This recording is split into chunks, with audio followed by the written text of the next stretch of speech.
Ever wonder how geckos can stick to any surface? Let's take a closer look using a scanning electron microscope.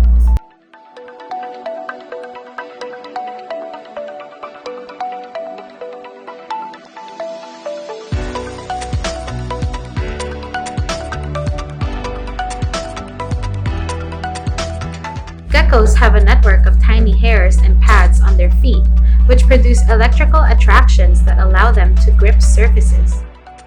Their feet are covered in hundreds of tiny microscopic hairs called setae, which split off into hundreds of even smaller bristles called spatulae. These tufts of tiny hairs get so close to the contours in walls and ceilings that the van der Waals force kicks in. This physical bond happens when electrons from the gecko hair molecules and electrons from the wall molecules interact with each other and create an electromagnetic attraction. Seti of a gecko's feet don't stand straight up at a 90-degree angle, but instead branch out at oblique angles.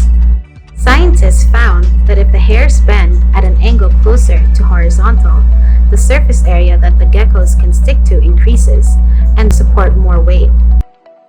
Now let's look at the other body parts of a gecko using a scanning electron microscope.